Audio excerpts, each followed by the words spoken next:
అందరికీ హృదయపూర్వక నమస్కారాలండి. నేను మీ కేడీ చారి జన సైనికుడిని.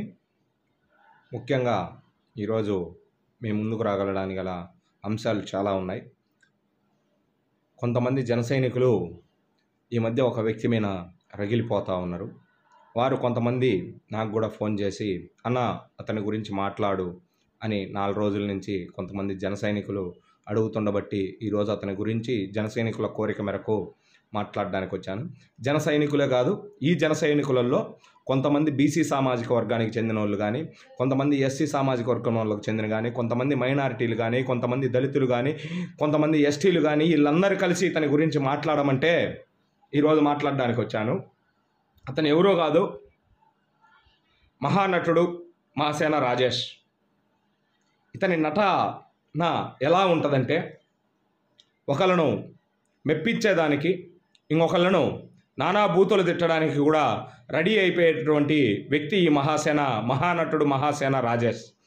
ఇతను ఎలాంటోడు అంటే 2019లో వైఎస్ఆర్సీపీ పార్టీలో చేరకముందు పవన్ కళ్యాణ్ గారిని, చంద్రబాబు గారిని ఎలా పడితే అలా తిట్టి, వైఎస్ఆర్సీపీలో చేరడానికే తిట్టి, వైఎస్ఆర్సీపీలో చేరిన తర్వాత వారు ఎటువంటి పదవులు ఇతనికి ఇవ్వకపోయేసరికి ప్రభుత్వం వచ్చినాక మళ్ళా బయటకు వచ్చి పవన్ కళ్యాణ్ గారిని, చంద్రబాబు గారి చెంతకు చేరడానికి ఇతను ఒక పూనకం అనేది పండిండు. ఆ పండడానికి గల కారణాన్ని వివరించుకోవడానికి ఇతను చెప్పిన అబద్ధాలు ఏంటంటే, వైఎస్ఆర్సీపీ పార్టీలో నేను చేరలేదు, దళిత సమస్యలు నేను జగన్మోహన్ రెడ్డి గారికి చెప్పడానికి వెళ్తే నా మెల్లో టవలేసేసిర్రని చెప్పిండు. నేను అయ్యా రాజేష్ మహాసేన, మిమ్మల్ని నేను అడుగుతా ఉండా, జగన్మోహన్ రెడ్డి గారు మీ మెల్లో టవల్ వేసినారని చెప్తున్నారు కదా, నేను ఎమ్మటే టవల్ కూడా తీసేసినానని మీరు చెప్పిర్రు కదా.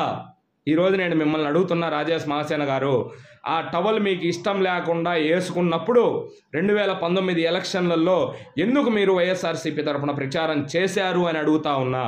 కేవలం వైఎస్ఆర్సీపీలో సంబంధించిన దళిత యువకులు, ఎస్టీ యువకులు, మైనారిటీ యువకులు, బీసీ యువకుల కానించి కేవలం నీ యూట్యూబ్ సబ్స్క్రైబర్ను పెంచుకోవడానికి మాత్రమే నువ్వు ఉపయోగించుకున్నావు తప్ప నీ వల్ల ఆ రోజు వైఎస్ఆర్సీపీ పార్టీకి ₹1 కూడా ఉపయోగపడలేదు. కాబట్టే నిన్ను వైఎస్ఆర్సీపీ పార్టీ వాళ్ళు పక్కకు తరిమేసిర్రు అనేది కూడా క్షుణ్ణంగా ఈరోజు ప్రతి ఒక్కళ్ళకు కూడా అర్థమవుతా ఉన్నది.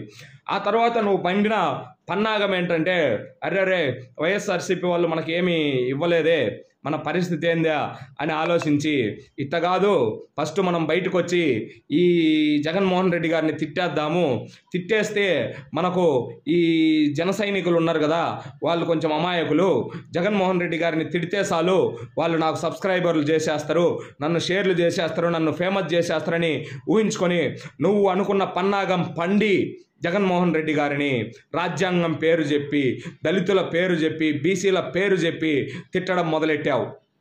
వాటిల్లో నువ్వు మాట్లాడిన వాటిల్లో రాజేష్ మహాసేన గారు కొన్ని వాస్తవాలు ఉన్నాయి, లేవని మేము అనట్లే.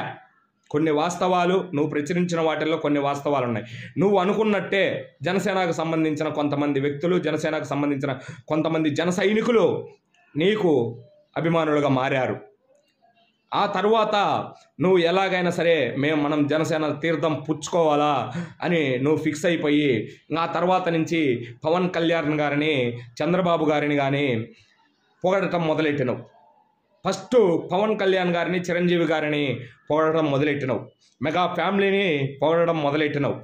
జగన్మోహన్ రెడ్డి గారిని తిడుతూ మీరు ఏ కార్యక్రమంలో అయితే పవన్ కళ్యాణ్ గారిని పొగడటం మొదలెట్టారో జన సైనికులందరూ కూడా నిన్ను ఒక జనసేన కోసం పనిచేస్తావు అని హార్ట్ఫుల్గా నమ్మారు. కానీ నువ్వు ఆ నమ్మకాన్ని అప్పుడే కోల్పోయినావు.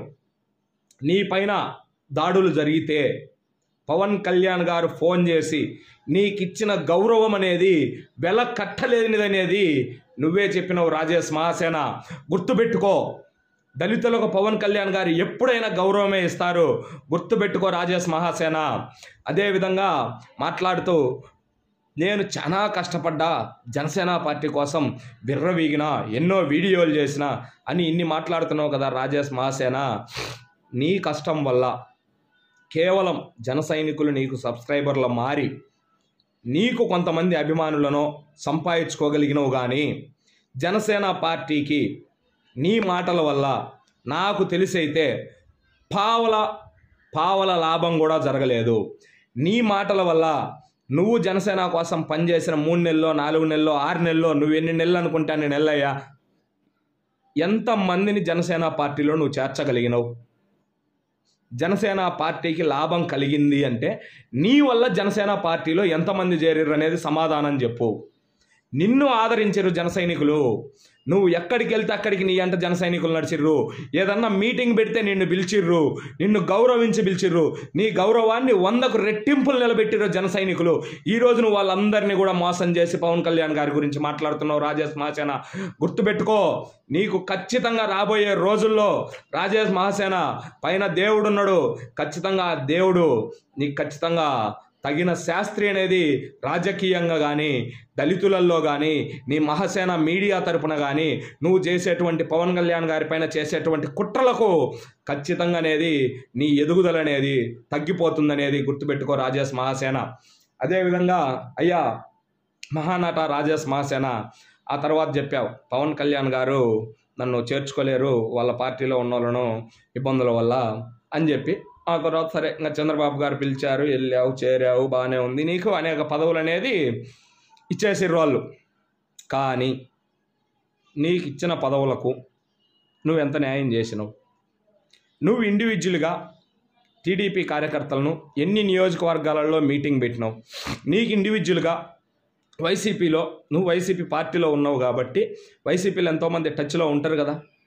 నీ దళిత సోదరులు, మన దళిత సోదరులు, బీసీ సామాజిక వర్గం, నువ్వు చెప్పే బీసీ సామాజిక వర్గం, ఎస్టీ సామాజిక వర్గం, ఎస్టీ సామాజిక వర్గం, మైనార్టీ సామాజిక వర్గం, నాకు ప్రజలందరూ ఉన్నారు, నేను ప్రజల కోసం బతుకుతాని మాట్లాడతావు కదా. ఆ ప్రజలలో నువ్వు వైసీపీలో ఉన్నప్పుడు ఎంతోమంది నీ కాడున్నారు కదా. కనీసం ఒక 2000 మందిని నువ్వేమన్నా టీడీపీలో చేర్చగలిగా? నీ స్వయాన 2000 మంది నీ స్వయాన నీ ఆధ్వర్యంలో టీడీపీలో చేరిర్రా? నీకు టీడీపీ అన్ని పదవులు ఇచ్చినాక చారలే. సరే, అయినా చంద్రబాబు గారు దళితులకు న్యాయం చేయాలా, మనం కాదనకూడదు అని మీకు టికెట్ కేటాయించారు. కొన్ని అనివార్య కారణాల వల్ల మీ పైన వచ్చిన ఎలిగేషన్స్ వల్ల మీకు టికెట్ అనేది చంద్రబాబు గారు నిరాకరించలే. కానీ కొన్ని అనివార్య కారణాల వల్ల మీ టికెట్ వల్ల అక్కడ మీకు టికెట్ ఇస్తే చుట్టూ ఉన్న నియోజకవర్గాలు అనేది దెబ్బ తింటాయి. కాబట్టి ఆలోచన ఇరు పార్టీలు కానీ కూటమి యొక్క ఎన్డీఏ కూటమి 3 పార్టీలు కానీ ఆలోచన చేసి నీకు సర్ది చెప్పిండొచ్చేమో కానీ నిన్ను అనగ తొక్కాలని కాదు, దళితులను అనగ తొక్కాలని కాదు. అదేవిధంగా రాజేష్ మహాసేన గుర్తుపెట్టుకో, నీకు ఇన్ని రోజుల నుంచి రాజకీయం తెలుసని పన్నాగం పండుతున్నావు కదా. నిన్ను దూరం చేసుకోకూడదు కాబట్టే నిన్ను టికెట్ క్యాన్సిల్ చేసి అక్కడ ఇంకో టీడీపీ వాళ్ళకు టికెట్ ఇస్తే వైసీపీ వారు నిన్ను తల దించుకునే విధంగా మాట్లాడతారు. కాబట్టి ఇరు పార్టీలు ఆలోచన చేసి రాజేష్ మహాసేన అది జనసేన కేటాయించడం జరిగింది తప్ప నువ్వేదో పెద్ద తోపని లేదు. నీ గురించి ఇరు పార్టీలు ఆలోచన చేసే అది జనసేన కేటాయించింది. ఒకవేళ అదే సీటు గిన మళ్ళా టీడీపీ వేరే అభ్యర్థి గిన ప్రకటించింటే వైసీపీ కుర్రోళ్ళు మాట్లాడేటువంటి మాటలలో నువ్వు తల ఎక్కడ పెట్టుకోగలవు ఆలోచన చేసుకో. నీ గౌరవం తగ్గకుండా చూసుకోవడానికే ఇరు పార్టీలు కూడా ఆ సీటు జనసేన కేటాయించిర్రు. అది గుర్తుపెట్టుకో రాజేష్ మహాసేన గారు. ఒకటే మహానట రాజేష్ మహాసేన గారు, మీకు ఒకటే చెప్తున్నా, సవాల్ విసురుతున్నా, నీకు దమ్ముంటే, నీకు ధైర్యం ఉంటే జనసేన పోటీ చేసే 21 స్థానాలలో నేను ఓడిస్తా అని చెప్తున్నావు కదా. నీకు దమ్ము, ధైర్యం, తెగింపు ఉంటే, నా సవాల్ స్వీకరించే దమ్ము ఉంటే తేల్చుకో రాజేష్ మహాసేన. ఎన్ని సీట్లు 21 స్థానాలు లెక్కేస్తున్నావు కదా రాజేష్ మహాసేన. నీకు అవకాశం ఇస్తున్నా నేను. 21 స్థానాలలో 50% అంటే 10 స్థానాలలో నువ్వు ఓడించి చూపించు రాజేష్ మహాసేన. పిఠాపురం వెళ్తానన్నావు కదా, ఎల్లు. ఈరోజు నీ మాటలు నమ్మే పరిస్థితులలో దళిత యువకులు కానీ, బీసీ యువకులు కానీ, ఎస్సీ యువకులు కానీ, ఎస్టీ యువకులు కానీ, మైనారిటీ యువకులు కానీ నీ మాటలు ఈరోజు నమ్మే పరిస్థితులలో లేనే లేరు. గుర్తుపెట్టుకో రాజేష్ మహాసేన. నీ పన్నాగాలన్నీ కూడా యువకులందరికీ తెలిసిపోయినాయి. నీకు అంత పన్నాగమే ఉండుంటే నువ్వు టీడీపీ మీటింగులకో జనసేన మీటింగులకో నువ్వు వైఎస్ఆర్సీపీలో ఉన్న వైసీపీ పెట్టే మీటింగులకో నువ్వు వెళ్ళాల్సిన అవసరం లేదు. నువ్వు ఇండివిజువల్గా ఒక 50,000 మందితోటో ఒక 15,000 మందితోటో ఎక్కడైనా మీటింగ్ పెట్టావా? ఎన్ని మీటింగులు పెట్టావు? నీకెంత జనాదరణ ఉంది? ప్రజలు అని రాజ్యాంగం పేరు చెప్పుకొని రాష్ట్రం కోసం, రాష్ట్ర భవిష్యత్తు కోసం, రాష్ట్ర యువత భవిష్యత్తు కోసం నిలబడ్డ 3 పార్టీలను నాశనం చేయడానికి నువ్వు చూస్తున్నావు. అదే మాట మాట్లాడుతూ పవన్ కళ్యాణ్ గారి గురించి ఏం మాట్లాడావు? బీజేపీ 400 సీట్లు గెలవటానికి పవన్ కళ్యాణ్ గారు ఎందుకు ప్రాణత్యాగం చేయాలి అని మాట్లాడుతున్నావు. రాజేష్ మహాసేన, నువ్వు సరిగ్గా చూసినవో లేదో, బీజేపీ 400 సీట్లు గెలవటానికి పవన్ కళ్యాణ్ గారు ప్రాణాలు అర్పిస్తానని చెప్పలే రాజేష్ మహాసేన గారు. గుర్తుపెట్టుకోండి. ఆయన చెప్పింది ఏంటంటే భారతదేశం కోసం మోడీ గారు ఏదైతే వికాస్ భారత్ అన్నారో, భారతదేశ అభివృద్ధి కోసం ఎవరు అడ్డుపడినా, ప్రాణాలు అడ్డు పెట్టైనా, ప్రాణత్యాగం చేసైనా భారతదేశ ఖ్యాతిని పెంచడానికి రెడీ అన్నాడు తప్ప నువ్వు అర్థం చేసుకునే విధానంలో ఉంటుంది రాజేష్ మహాసేన. గుర్తుపెట్టుకో. ఇదే ఫైనల్గా చెప్తున్నా. 3 రోజులు ఉన్నాయి రాజేష్ మహాసేన గారు. మీరంటే మాకైతే గౌరవం ఉంది, ఇప్పటికి కూడా మీరంటే గౌరవం ఉంది. ఎందుకంటే కొన్ని విషయాలలో మీరు ప్రభుత్వాన్ని నిలదీశారు కాబట్టి, కొన్ని విషయాలలో ఎదురొడ్డి వీడియోలు చేశారు కాబట్టి, మీరు ఈరోజు మీతో ఎవరు మాట్లాడిస్తున్నారో మాకైతే తెలియదు. దాదాపుగా మీరైతే ఒక వారం నుంచి అనుకుంటా మొత్తం బ్లూ సొక్కాలు వేసుకొని తిరిగేస్తున్నారు. మళ్ళా ఏదో ఒక సభకు పోతే బ్లూ సొక్కాలు వేసుకుర్రు, వీడియోలలో చూసుకుంటే బ్లూ సొక్కాలే వేసుకుంటున్నారు.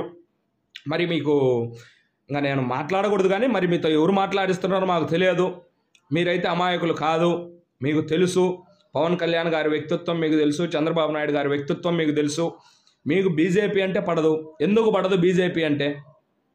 మోడీ గారు దేశ ఖ్యాతిని పెంచిండని పడదా? మోడీ గారు దేశ ప్రజల ఖ్యాతిని పెంచిండని మీకు పడదా? మోడీ గారు అవతల దేశాలు మన వైపు కన్నెత్తి చూడాలి అంటే భయపడే విధంగా చేసిండని మీకు పడదా?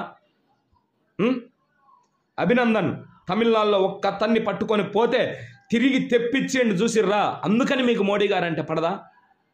మిలిటరీ వాళ్ళకి ఎంత కావాలంటే అంత ఇచ్చిండు కదా, అందుకు మోడీ గారు అంటే నీకు పడదా? దేనికి చెప్పు నీకు బీజేపీ అంటే పడదు? నీకు ఏం ద్రోహం చేసింది బీజేపీ? ఆలోచన చేసుకోండి రాజేష్ మహాసేన గారు. మీకు చెప్పేంత టోన్ని కాదు, కానీ మాలాంటి వాళ్ళ దగ్గర కూడా చెప్పించుకునేదాకా మీరు వచ్చిర్రంటే మీకు మీరే అర్థం చేసుకోండి. ఖచ్చితంగా మీరైతే తెలియజేస్తున్నాం, పవన్ కళ్యాణ్ గారు మిమ్మల్ని పార్టీలో చేర్చుకోపోవడానికి కారణం ఇప్పుడు మీరు మాట్లాడుతున్న మాటలను ఆయన ముందుగా గ్రహించి ఊహించి మిమ్మల్ని చేర్చుకోలేదని ఈరోజు జన సైనికులందరూ కూడా అనుకుంటున్నారు. రాజేష్ మహాసేన గారు గుర్తుపెట్టుకోండి, మీరు ఎక్కడున్నా బాగుండాలని కోరుకుంటాం. మీరు ఎక్కడున్నా రాజ్యాంగబద్ధంగా మాట్లాడాలని కోరుకుంటాం. ఒక వ్యక్తిని వ్యక్తిగత కక్షల గురించి మాట్లాడాలని మేము కోరుకోవట్లే. మీరు ఒక వ్యక్తిని టార్గెట్ చేసి మాట్లాడొద్దు. మీరు నాకు తెలిసి అయితే టీడీపీలో చేరింది కూడా ఈ పొత్తులు అనేది ఉండకూడదు. మళ్ళీ జగన్మోహన్ రెడ్డి గారు గెలవాలనే మీరు ఆకాంక్ష ఇచ్చి చేరినట్టు అనిపిస్తుంది మీరు ఈ మధ్య మాట్లాడిన మాటలు చూస్తుంటే. మీరు అంటున్నారు మేము జనసేనకు సంబంధించిన సీట్లలోనే ఓడించాలని చూస్తున్నామని. మీ మాటల వల్ల జనసేన పోటీ చేసింది 21 స్థానాలలో మీరు ఓడించాలని చూస్తే గుర్తుపెట్టుకోండి, మిగతా 140 స్థానాలలో టీడీపీ పోటీ చేసింది. మీ మాటల వల్ల మిమ్మల్ని నమ్మి పార్టీలో చేర్చుకున్న చంద్రబాబు నాయుడు గారి మన టీడీపీ పార్టీకి కూడా నష్టం జరిగే అవకాశం అనేది ఉంది. మీరు అన్ని పార్టీలను నాశనం చేయడానికే ఈ విధంగా మాట్లాడుతున్నారు అనేది కూడా ఈరోజు టీడీపీ పార్టీ కానీ, జనసేన పార్టీ కానీ, బీజేపీ పార్టీ కానీ మాట్లాడుకుంటున్నారు. మళ్ళీ సవాల్ విసురుతున్న రాజేష్ మహాసేన, ప్రచారాలు చేసుకుంటావో వీడియోలో పెట్టుకుంటావో నీ ఇష్టం. నువ్వు ఎన్ని ఓడిస్తావో ఓడించుకో. మేము నీలాంటి వాళ్ళ మాటలు నమ్మే పరిస్థితులలో అయితే ఒక బీసీ యువకుడిగా చెప్తున్నా. ఈరోజు మధ్యాహ్నం మీరు మాట్లాడుతా నేను బీసీ యువతకు కూడా చెప్తున్నాను అన్నారు. ఈరోజు బీసీ యువకులు ఎవరు నీ మాట నమ్మే పరిస్థితులలో లేరు. ఒక బీసీ యువకుడికి చెప్తున్నా, నువ్వు మాట్లాడుకుంటే మాట్లాడుకో. ఊరికే ఎస్టీ యువత, ఎస్సీ యువత, బీసీ యువత, మైనారిటీ యువత అని మాలాంటి వాళ్ళందరినీ కలిపి మాట్లాడాల్సిన అవసరం లేదు. నువ్వు మాట్లాడాలనుకున్నది ఏదన్నా ఉంటే సూటిగా మాట్లాడుకో, అంతే. మాలాంటి వాళ్ళని కలపాల్సిన అవసరం లేదు. మాకు తెలుసు ఈరోజు నీలాంటి వాళ్ళు చెప్తే యువత అయినే పరిస్థితులలో లేరు. నీకంటే తెలివైన వాళ్ళు లక్షలలో వేలల్లో ఉన్నారు ఆంధ్రప్రదేశ్లో యువత. ఈరోజు నీ మాటలు నమ్మే పరిస్థితులలో ఎవరు లేరు. దయచేసి గుర్తుపెట్టుకో రాజేష్ మాసేన, వచ్చేది ఎన్డీఏ కూటమి ప్రభుత్వం ఏర్పడుతుంది, దాంట్లో ఎటువంటి సందేహం లేదు. ఎన్డీఏ కూటమి ప్రభుత్వంలోనే నువ్వు చెప్తున్న దళిత యువకులు కానీ, ఎస్టీ యువకులకు కానీ, మైనారిటీ యువకులకు కానీ, బీసీ యువకులకు కానీ అందరికీ కూడా ఉద్యోగ రూపకల్పనలు అనేవి జరుగుతాయి. కాబట్టి దయచేసి మీరు ఈ 4 రోజులు ఆలోచన చేసి మాట్లాడితే మంచిదని కోరుకుంటూ తెలియజేసుకుంటున్నాను. జై జనసేన, జై హింద్.